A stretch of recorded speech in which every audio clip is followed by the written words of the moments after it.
Detail చూస్తే బాపట్ల జిల్లా చీరాలలో విద్యాశాఖ చేపట్టిన బడి పిలుస్తుంది కార్యక్రమాన్ని ఎమ్మెల్యే మాలకొండయ్య ప్రారంభించారు. పాకాల స్కూల్ వద్ద విద్యార్థుల ఎన్రోల్మెంట్ కార్యక్రమంలో అధికారులతో కలిసి ఎమ్మెల్యే పాల్గొన్నారు. నాడు నేడు పేరుతో వైసీపీ ప్రభుత్వం విద్యా వ్యవస్థను పూర్తిగా దెబ్బతీసిందన్నారు మాలకొండయ్య. చివరికి స్కూల్ బ్యాగులపై కూడా జగన్ బొమ్మలు వేసుకుని స్కూల్ పైన రాజకీయం చేశారని ఆరోపించారు. ప్రస్తుతం కూటమి ప్రభుత్వంలో మంత్రి లోకేష్ విద్యలో పలు విప్లవాత్మక మార్పులు తీసుకొస్తున్నారని ఎమ్మెల్యే చెప్పారు. ద్వారా అర్థమవుతుంది ఏంటంటే ఇవాళ ఏ మాత్రము ప్రైవేట్ స్కూల్స్ కంటే కూడా గవర్నమెంట్ స్కూల్స్లో అన్ని సదుపాయాలు ఏర్పాటు చేసి గౌరవ మంత్రివర్యులు నారా లోకేష్ బాబు గారు విప్లవాత్మకమైనటువంటి మార్పులు తీసుకురావడం వల్ల ప్రతి స్కూలు ప్రతి టీచరు తల్లిదండ్రుల దగ్గరికి వెళ్ళి అక్కడ ఉన్నటువంటి సదుపాయాలు వ్యత్యాసం ఏమిటి, ఆర్థికంగా ఇబ్బంది పడకుండా ఉండాలంటే ఏం చేయాలి, ఇలాంటి అనేకమైనటువంటి కార్యక్రమాలన్నింటినీ కూడా ప్రజల్లోకి తీసుకెళ్ళి పెద్ద ఎత్తున ఇప్పటికే 90% ఎన్రోల్మెంట్ని కంప్లీట్ చేశారు. ఆ మిగిలిన దానికోసం కూడా ఇవాళ ఈ యొక్క వాక్ చేస్తున్నాం మేమందరం కూడా. ఇది ప్రజలకు అర్థం కావాల్సినటువంటి విషయం ఏంటంటే ఇవాళ మొన్న జరిగినటువంటి 10th లేదా ఇంటర్మీడియట్ ఇటువంటి రిజల్ట్స్ కూడా మనం చూసినట్టుగానైతే ప్రైవేట్ స్కూల్స్కి ఏమాత్రం తగ్గకుండా. మార్కాపురం జిల్లా పొదిల్లో నిర్వహించిన ప్రజా సమస్యల పరిష్కార వేదికలో జిల్లా కలెక్టర్ విజయ సునీత, ఎమ్మెల్యే కందుల నారాయణ రెడ్డి పాల్గొన్నారు. ఇంధనం పొదుపులో భాగంగా వారిద్దరూ బస్సులో ప్రయాణం చేశారు. అంతర్జాతీయ పరిస్థితుల దృష్ట్యా ప్రధానమంత్రి నరేంద్ర మోదీ, ఏపీ సీఎం చంద్రబాబు నాయుడు పిలుపు మేరకు ఇంధనం పొదుపులో భాగంగా వారు బస్సులో ప్రయాణించారు. వారితో పాటు జాయింట్ కలెక్టర్ పులి శ్రీనివాసులు, డిఆర్ఓ ఎం శివరామరెడ్డి, ఇతర జిల్లా అధికారులు కూడా 2 బస్సుల్లో మార్కాపురం నుండి పొదిలి వచ్చారు. వాహనాల సంఖ్య తగ్గించి ఇంధనం పొదుపు చేశామని ఎమ్మెల్యే కందుల కలెక్టర్ విజయ సునీత తెలిపారు. తెలుగుదేశం పార్టీ నిర్వహించిన మహానాడు విజయవంతమైందని ప్రకాశం జిల్లా టీడీపీ అధ్యక్షులు డాక్టర్ ముక్కు ఉగ్ర నరసింహారెడ్డి అన్నారు. ప్రకాశం జిల్లాలోనూ మహానాడు సక్సెస్ అయిందని చెప్పారు. మహానాడులో రాష్ట్ర వ్యాప్తంగా 24 లక్షల మంది పాల్గొన్నారని చెప్పారు. పార్టీ జాతీయ వర్కింగ్ ప్రెసిడెంట్ లోకేష్ క్లస్టర్ స్థాయిలో మహానాడు జరపాలన్నప్పుడు కొంత అసహనం కలిగిందన్నారు. పార్టీని ముందుకు తీసుకెళ్లేందుకే దూరదృష్టితో లోకేష్ ఈ ఆలోచన చేశారన్నారు. మహిళలకు 33% స్త్రీశక్తి పథకంతో రిజర్వేషన్ కల్పిస్తామని మహానాడు చెప్పడం సంతోషంగా ఉందన్నారు. ముఖ్యంగా ఈ మహానాడులో తీర్మానాలు మీరందరూ చూసుంటారు.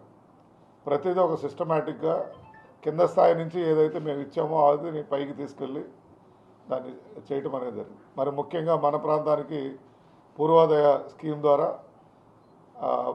రాయలసీమ, ప్రకాశం మరియు మార్కాపురం జిల్లాలకి దాదాపు 1 లక్ష కోట్ల రూపాయలతో ఈ హార్టికల్చర్ హబ్ను డెవలప్ చేయడానికి ఒక ప్రణాళిక ఏర్పరిచారు. ఆల్రెడీ ఆ జియో కూడా మీకు ఇప్పుడు నేను వాట్సాప్లో కూడా పెట్టడం జరుగుతూ ఉంది. వెలిగొండ ప్రాజెక్టు త్వరితగతిగా ఎట్ల పనులు జరుగుతున్నాయి కూడా మీరు అందరూ గమనిస్తే మరి ఫీడర్ కెనాల్ అయిపోతే ఈ సంవత్సరంలోనే తాగునీరుకి వెసులుబాటు ఇచ్చే ప్రక్రియ ఉంటుంది. ఫేజ్ 2లో భాగంగా ఈస్టర్న్ కెనాల్ ఎక్స్టెన్షన్ పార్ట్ కూడా జరగడం జరుగుతుంది. ఈరోజు పూర్వోదయ స్కీమ్లో సెంట్రల్ గవర్నమెంట్ నుంచే 2047 కోట్ల రూపాయలు ఈ వెలిగొండ ప్రాజెక్టుకి 3 దశలుగా కేటాయించడం కూడా జరిగిందని తెలియజేస్తున్నాం. ఎందుకంటే గత ప్రభుత్వం మాదిరిగా జాతికి అంకితం చేసి అయిపోయింది, నీళ్ళు ఇచ్చేసామని చెప్పేసి ఒక తప్పుడు సంకేతాలు ఇచ్చి ప్రజల చెవిలో పెద్ద పెద్ద కాలీఫ్లవర్ పెట్టే పరిస్థితిని. గతంలో టీడీపీ ప్రభుత్వం రాష్ట్రాన్ని అభివృద్ధి పదంలో నడిపించిందని నందికొట్కూరు ఎమ్మెల్యే గిత్త జయసూర్య అన్నారు. వైసీపీ హయాంలో నిలిచిపోయిన అభివృద్ధి పనులను కూటమి ప్రభుత్వం వేగవంతం చేస్తుందని అన్నారు. నంద్యాల జిల్లా నందికొట్కూరు అభివృద్ధి టీడీపీ హయాంలోనే జరిగిందని ఎమ్మెల్యే గిత్త జయసూర్య అన్నారు. నందికొట్కూరు కొత్త బస్టాండ్ నుండి శ్లోకా స్కూల్ వరకు డివైడర్లు, సెంటర్ లైట్లు ఏర్పాటు చేసిన ఆయన శిలాఫలకం ఆవిష్కరించి భూమి పూజ చేశారు. నందికొట్కూరులో ట్రాఫిక్ సమస్యల నివారణకు బీపీఎస్ ఎల్ఆర్ఎస్ నిధుల కింద 3 కోట్ల రూపాయలతో సెంట్రల్ లైట్లు, డివైడర్లు ఏర్పాటు చేస్తున్నట్టు తెలిపారు. కింద ఈ రోడ్డు వైండింగ్ సంబంధించి కొత్త బస్ స్టాండ్ నుంచి శ్లోక స్కూల్ వరకు డివైడర్స్, సెంట్రల్ లైట్లతో పనులు ప్రారంభిస్తున్నాం. ఇంకా దీన్ని ఎక్స్టెన్షన్ చేయాలని చెప్పేసి కూడా గవర్నమెంట్కు రిప్రజెంటేషన్ జరుగుతుంది. ఎందుకంటే మనము మార్కెట్ యార్డ్ దగ్గర నుంచి తీసుకురావాలనుకుంటున్నాం, అది కూడా మళ్ళీ ఎక్స్టెన్షన్ పెడుతున్నాం. మళ్ళీ శ్లోక స్కూల్ కూడా మనం 340C వరకు కూడా దాన్ని ఎక్స్టెన్షన్ చేస్తున్నాం. దానికి సంబంధించినటువంటి లెటర్స్ అన్ని కూడా ప్రిపేర్ చేసి పెట్టడం జరిగింది. ఈ మన రాష్ట్ర మున్సిపల్ శాఖ మంత్రివర్యులు నారాయణ గారు కూడా స్పందించి మీ నందికొట్కూరు పట్టణం ఎప్పటి నుంచో అలాగే ఉంది, ఖచ్చితంగా దీన్ని మనం అభివృద్ధి చేయాలని చెప్పేసి వారు కూడా పట్టుబట్టి మనకు వైసీపీ హయాంలో టీడీఆర్ బాండ్లలో భారీ కుంభకోణం జరిగింది అని జనసేన నాయకుడు పీతల మూర్తి యాదవ్ ఆరోపించారు. ఈ కుంభకోణంలో విద్యుత్లది కీలకంగా వ్యవహరించినట్లు మూర్తి యాదవ్ తెలిపారు. కాకినాడలో ఒక విద్యుత్లల్లా మాజీ ఎమ్మెల్యే ద్వారంపూడి చంద్రశేఖర్ కలిసి 500 కోట్లు టీడీఆర్ కుంభకోణం చేశారని అన్నారు. టీడీఆర్లో అక్రమాలు జరిగినట్లు విజిలెన్స్ విభాగం నివేదిక ఇచ్చిందని ఆయన చెప్పారు. ఇక జీవీఎంసీలో సీసీపీగా ఉండి ప్రభుత్వ అనుమతులు లేకుండా టీడీఆర్లు జారీ చేసినట్టు తెలిపారు. విశాఖ, తణుకు, తిరుపతి, గుంటూరు మరికొన్ని చోట్ల టీడీఆర్ కుంభకోణాలు జరిగాయని మూర్తి చెప్పారు. ఇక విద్యుల్లత అక్రమాలపై CM Chandrababu, deputy CM Pawan కళ్యాణ్కు లేఖ రాస్తున్నట్లు మూర్తి యాదవ్ తెలిపారు. అడ్డగోలుగా కాకినాడలో ఇచ్చేశారని చెప్పి అప్పటి వైసీపీ ఎమ్మెల్యే ద్వారంపూడి చంద్రశేఖర్ రెడ్డి పూర్తి సహాయ సహకారాలు అందించి, ఇది నిన్నొచ్చినట్టు కథనం. ఈ కథనం చూసి ఏం జరిగిందని చెప్పి నేను వివరాల్లోకి వెళ్తే ఇది సాక్షాత్తు విజిలెన్స్ అండ్ ఎన్ఫోర్స్మెంట్ డిపార్ట్మెంట్ ఇచ్చినటువంటి నివేదిక చీఫ్ సెక్రటరీ గారికి ఏప్రిల్ 20వ తారీఖున ఈ నివేదిక ఇచ్చారు. ఈ నివేదిక చూస్తే విస్తుపోయేటువంటి నిజాలు ఉన్నాయి. ఏదైతే ఏప్రిల్ 20ని హరీష్ కుమార్ యానాం ఎమ్మెల్యే మల్లాడి కృష్ణారావు పుదుచ్చేరి మంత్రిగా ప్రమాణ స్వీకారం చేశారు. మంత్రి మల్లాడి కృష్ణారావు కొత్త కార్యాలయంలో ప్రత్యేక పూజలు చేశారు. గతంలో రెవెన్యూ శాఖ, ఆరోగ్య శాఖ మంత్రిగా బాధ్యతలు నిర్వర్తించిన ఛాంబర్నే తిరిగి మల్లాడికి ఛాంబర్ కేటాయించారు. ఛాంబర్లో ముఖ్యమంత్రి రంగస్వామి సమక్షంలో మంత్రి మల్లాడి కృష్ణారావు ఛాంబర్లో అధికారికంగా ప్రవేశించారు.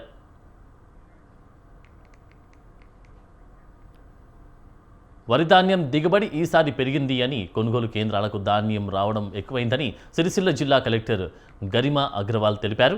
జిల్లాలో ఇంతవరకు 2,33,758 మెట్రిక్ టన్నుల ధాన్యం కొనుగోలు చేసినట్టు వెల్లడించారు. ఇప్పటివరకు 80% ధాన్యం కొన్నామని తెలిపారు. తంగలపల్లి మండలం ఆకుసాపూర్లోని ధాన్యం కొనుగోలు కేంద్రాన్ని కలెక్టర్ గరిమా సందర్శించారు.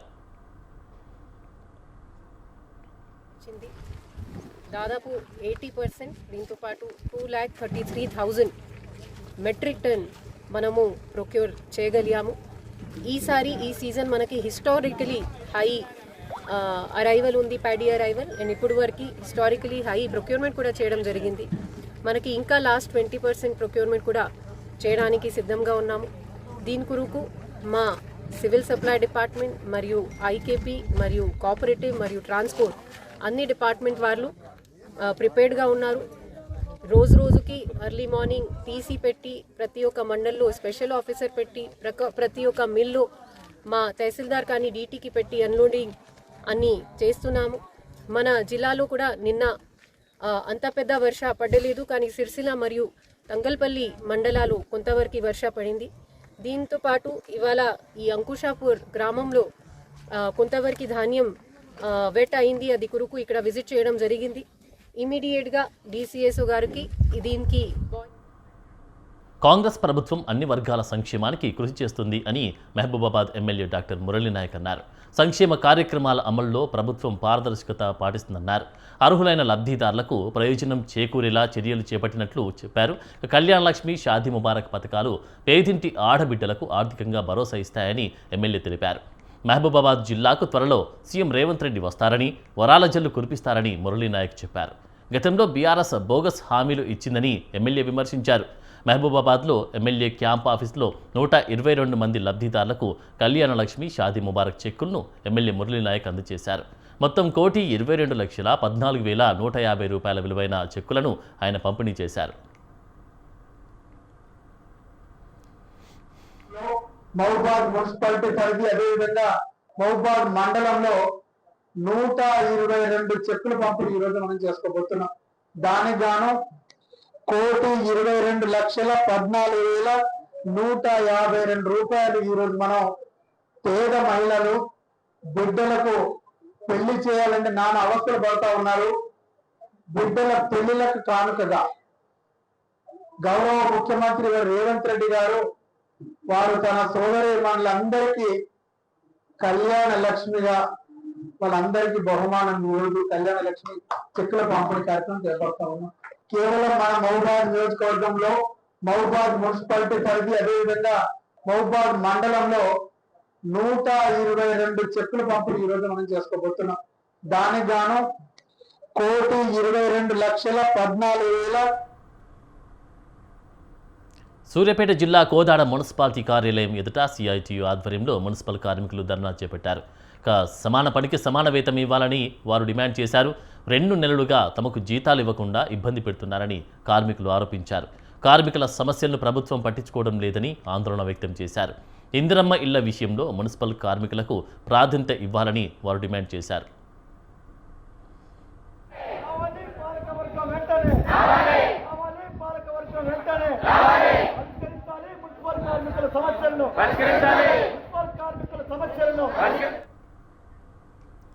మాజీ సీఎం కేసీఆర్ ప్రస్తుత సీఎం రేవంత్ రెడ్డి విద్యకు ద్రోహం చేశారని తెలంగాణ బీజేపీ యువమోర్చా అధ్యక్షులు గణేష్ మండిపడ్డారు.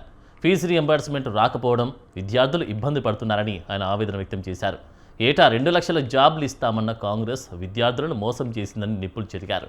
కాంగ్రెస్ ప్రభుత్వానికి వ్యతిరేకంగా బీజేపీ యువమోర్చా భవిష్యత్ కార్యాచరణను ప్రకటించింది. అమరవీరుల స్తూపానికి బీజేపీ యువమోర్చా కొత్త కార్యవర్గం సభ్యులు నివాళులర్పించారు. జాబ్ క్యాలెండర్, విద్యార్థులకు వడ్డీ లేని రుణాలు, యువతలకు స్కూటీలు ఇవ్వాలని బీజేవైఎం నేతలు డిమాండ్ చేశారు. ఉద్యోగ అవకాశాలు ఇస్తామని చెప్పి ఆ రోజు హైదరాబాద్లో యూత్ డిక్లరేషన్ పేరు మీద విద్యార్థులు నయవంచన చేసింది కాంగ్రెస్ పార్టీ కాదా అని ప్రశ్నిస్తా ఉన్న కాంగ్రెస్ పార్టీని. ఆ రోజు ఇదే రేవంత్ రెడ్డి సీఎం కావాలని పెద్ద పెద్ద ఎత్తున తప్పుడు హామీలు ఇచ్చి తప్పుడు లెక్కలు చెప్పి మా విద్యార్థి యొక్క నిరుద్యోగులను మోసం చేసింది కాంగ్రెస్ పార్టీ కాదా అని ప్రశ్నిస్తా ఉన్నా. ఇదే ప్రియాంక గాంధీ ఇటలీకి కుట్టినట్టు బొమ్మ ఆ రోజు సరూర్ నగర్ సభలో వచ్చి సంవత్సరానికి 2 లక్షల ఉద్యోగ అవకాశాలు ఇస్తామని చెప్పారు. ఈరోజు ఈ కాంగ్రెస్ పార్టీ పల్నాడు జిల్లా నరసరావుపేటలో వైసీపీ విద్యార్థి విభాగం ఆధ్వర్యంలో నిరసన ర్యాలీ జరిగింది.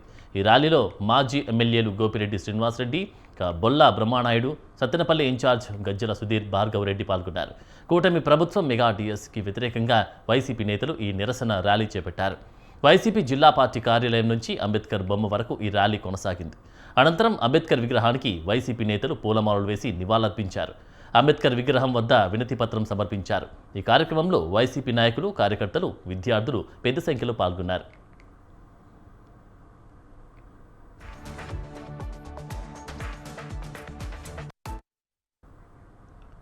ఒంగోలు కలెక్టరేట్ వద్ద వైసీపీ నేతలు, కార్యకర్తలు దగా డిఎస్సీ పేరుతో నిరసన కార్యక్రమం చేపట్టారు.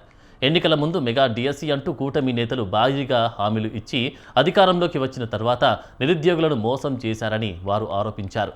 ప్లకార్డులు ప్రదర్శిస్తూ ప్రభుత్వానికి వ్యతిరేకంగా నినాదాలు చేశారు.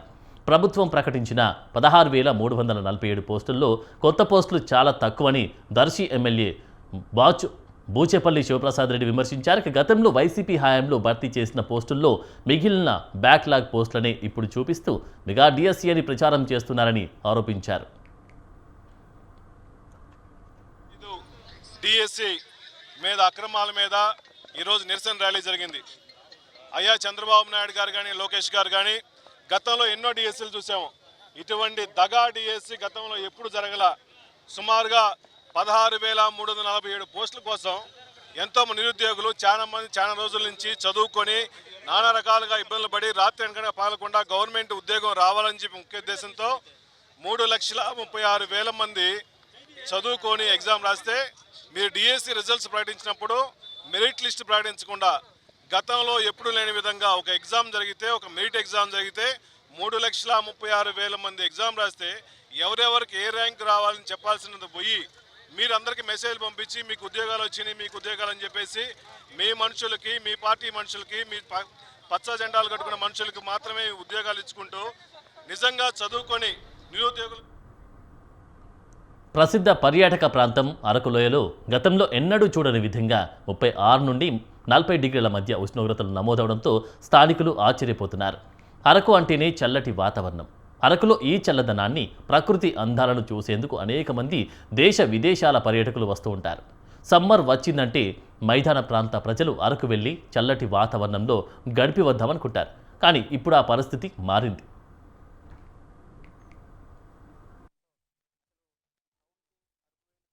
నివాసం ఉంటున్నాను. గత 30 సంవత్సరాల నుండి ఇక్కడే నేను పుట్టి చిన్నక్కడి నుండి పెరుగుతున్నాను.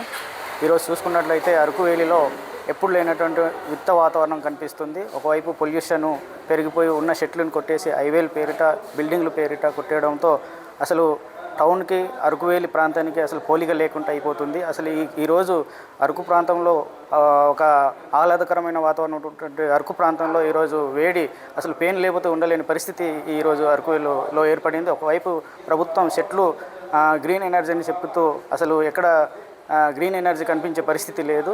రాష్ట్ర ప్రభుత్వం వెంటనే గిరిజన ప్రాంతంలో గతంలో ఉన్నటువంటి వాతావరణానికి ఇదివరకు ఎప్పుడూ ఇంతటి ఎండలు చూడలేదని స్థానిక గిరిజనులు చెప్పారు. ఉక్కపోతను తట్టుకోలేక గిరిజనులు అవస్థపడుతున్నారు.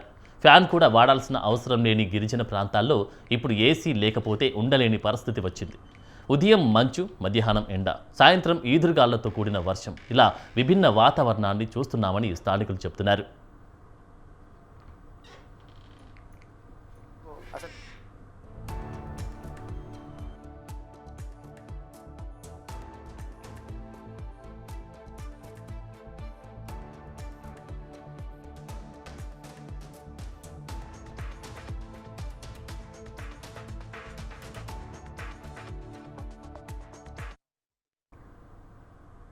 పశ్చిమ గోదావరి జిల్లా తాడేపల్లిగూడెం హౌసింగ్ బోర్డు సెంటర్ని కేంద్ర ప్రభుత్వ గిడ్డంగుల సంస్థ వద్ద లారీ డ్రైవర్లు నిరసన చేపట్టారు.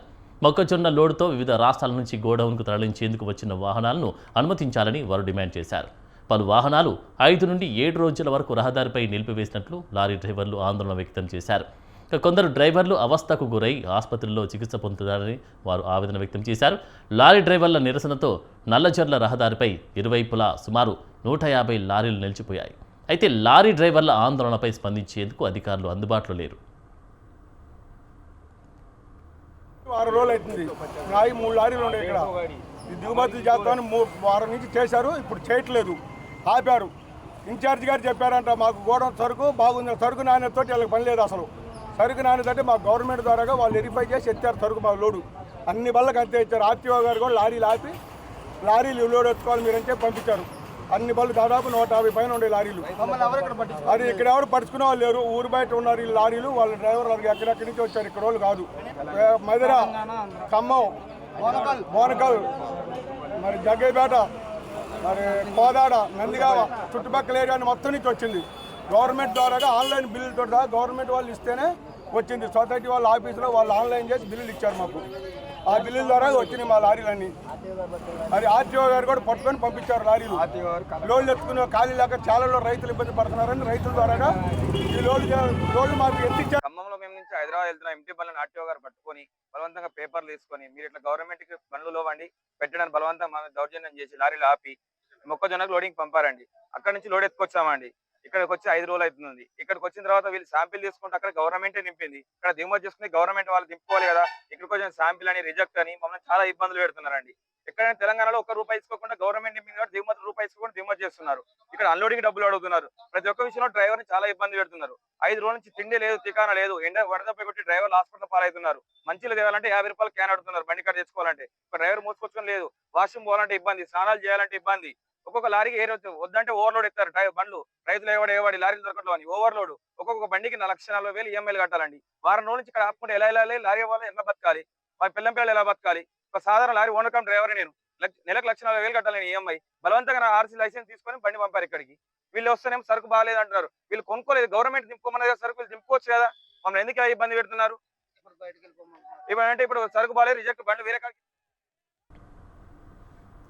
నిర్మల్ జిల్లా ఖానాపూర్లోని బర్కత్పురా కాలనీలో పాడి రైతు మజార్కు చెందిన 5 మేకల పోతులను కుక్కలు దాడి చేసి కరిచి చంపేశాయి.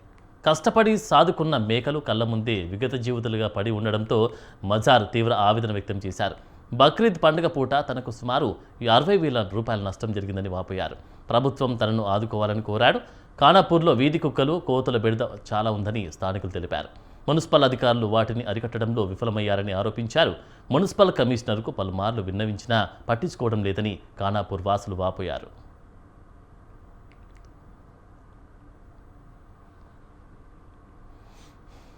ఆరో వార్డు బర్కత్పురా మాది.